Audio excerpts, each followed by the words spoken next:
कि जिन्होंने तलवार से कपड़े भी बदले, धर्म भी बदला, उन मूर्खों को नहीं पता चल रहा कि जब ये तलवार के सामने नहीं बदले तो अब क्या बदलेंगे यार। तो जिनको ये शौक है कि धर्म बदलने के बाद गिनती बढ़ जाएगी, तो गिनती में तो तुम्हारे 57 देश हैं, लेकिन कटोरा लेके तुम ही भाग रहे हो, हम तो जान ही रहे। और जो हमारा हिंदू राजा था जिसके ऊपर यह आरोप लगाया गया कि वो मुसलमानों का कातिल है, 57 देशों में से 8 इस्लामिक देशों का नागरिक सबसे बड़ा सम्मान ले चुका है वो अब तक। अपनी शक्ति पर रहने से ही दुनिया आपको मानेगी। अपनी पहचान को दूसरे के लिए खो देना, दूसरे से ये मिन्नतें करना, मैं तुम्हारे लिए ऐसा करूंगा, क्योंकि ये चरखे वाले भी जो थे मंदिरों में नमाज पढ़वा रहे थे। आप अपनी पहचान मत मिटाइए जो हैं, और वो आपकी अपनी पहचान है, किसी को मारने सताने पे नहीं बनी है आपकी पहचान। जब तक उसे बनाए रखेंगे दुनिया समझ जाएगी कि ये बदलने वाले नहीं हैं, और जब आपको समझ जाएगी तो वो खुद बदल लेंगे। इसलिए लोग बदल रहे हैं। समय समय पे कुछ कुछ लोग भारत माता की जय कहते हैं, डरते डरते कहेंगे। जैसे जैसे राष्ट्रवाद का पारा इस देश में बढ़ेगा, मुझे पूरी उम्मीद है गद्दार भारत माता की जय भी कहेंगे, वंदे मातरम भी गाएंगे। और कुछ ये स्थिति 100 साल अगर आपने बना के रखी, मैं नहीं रहूंगा, हम में से बहुत सारे लोग नहीं रहेंगे, यही कहेंगे कि हमसे गलती हो गई, हमारे पूर्वजों का नाम चाचा राम था, राम था, किसी का कैलाश था, हमें डेट ऑफ बर्थ सर्टिफिकेट भी मिल गया है, हमारे कागजात भी मिल गए हैं, हम वापस आना चाहते हैं। लेकिन इस स्थिति को समाज को बना के रखना है। राजनीति जिसको जो करनी है करे, मुझे उसमें कोई इंटरेस्ट नहीं है। कोई पार्टी को आप वोट दें, लेकिन यह तय कर लें कि आप लड़की की शादी करते वक्त 15 बार उसके परिवार को ढूंढते हैं, 15 बार उसका गोत्र ढूंढते हैं, लेकिन खत्ता पे बिठाने वाले का भी तो गोत्र ढूंढो कि इसका गोत्र क्या है जो ये घूम रहा है। उसका गोत्र नहीं पूछा आपने, तो अब वो जो है जनेऊ लेके घूम रहा है बेचारा। उसकी समझ में नहीं आ रहा अंदर पहनूं बाहर पहनूं, कैसे पहनूं, गर्दन में पहन रहा है, कमर में पहन रहा है, इतना उलझ गया है कि उसकी समझ से बाहर हो गया। आपकी ताकत ने कुछ लोगों को जनेऊ पहनने पे मजबूर कर दिया, आपने उनसे कहा नहीं पहनो, पहन रहे हैं। और कुछ लोग जिनको यह गलतफहमी थी कि हम जिसे फतवा दे देते हैं वही जीत आएगा, वो जामा मस्जिद का इमाम बार बार दरवाजा खोल के देख रहा है कोई फतवा लेने आया, वहां कोई जा ही नहीं रहा है, वो भी बेरोजगार हो गया है।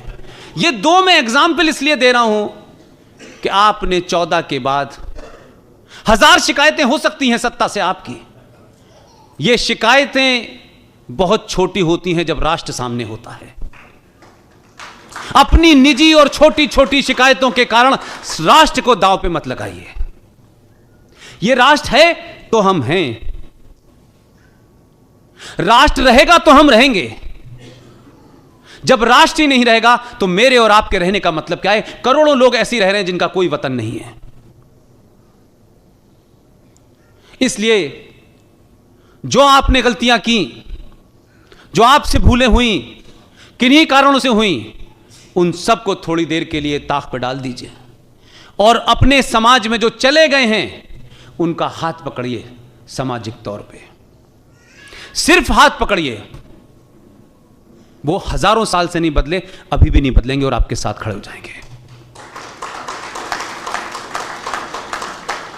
लिहाजा आर्टिकल 35 और 370 हटने के बाद आप सब लोगों को बधाई।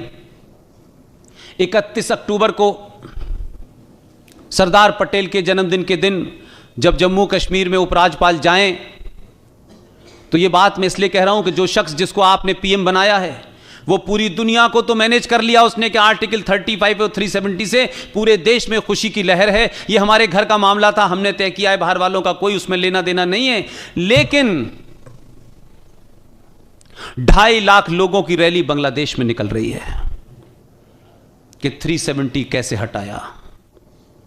उनसे पूछो, तुम्हारी ये औकात कहने की इसलिए है कि हमने तुम्हें बसा दिया था, तुम इस लायक नहीं थे कि तुम लड़ सकते, हमारी सेनाओं ने तुम्हें जाके बचाया और तुम्हारा मुल्क बनाया। अब तुम हमको बता रहे हो कि 370 क्यों हटाया?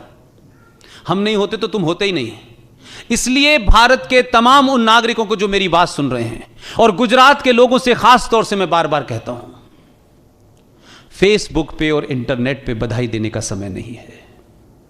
31 तारीख को प्रण करें कि अपने शहर के सबसे बिजी चौराहे पर 100 लोग हों, 5000 लोग हों, 5 लाख लोग हों, मोमबत्ती लेकर के देश की सरकार को धन्यवाद दीजिए कि उसने एक ऐसी धारा को हटाया जिससे सनातन संस्कृति बचेगी, जिससे यह देश बचेगा। यह आप कैसे करेंगे, किस तरह करेंगे, यह आपको तय करना है। पूरे देश के लोगों को सड़कों पर निकल के आना चाहिए और कहना चाहिए कि यह एक ऐसा काम है जिसे दुनिया को दिखाना है। आप सरकार पे कोई एहसान या सरकार को थैंक नहीं देने जा रहे हैं, दुनिया को दिखाना है कि हमारे शख्स ने जो काम किया है हम उसके साथ हैं। और ये 90 करोड़ जनता और 130 करोड़ जो लोग हैं ये भारत के साथ हैं, प्रधानमंत्री के साथ हैं। लिहाजा सड़कों पर निकल के आपको दिखाना होगा। आप लोगों ने मेरी बात सुनी, धैर्य के साथ सुनी, बहुत बहुत शुक्रिया। Thank you very much. Bharat माता की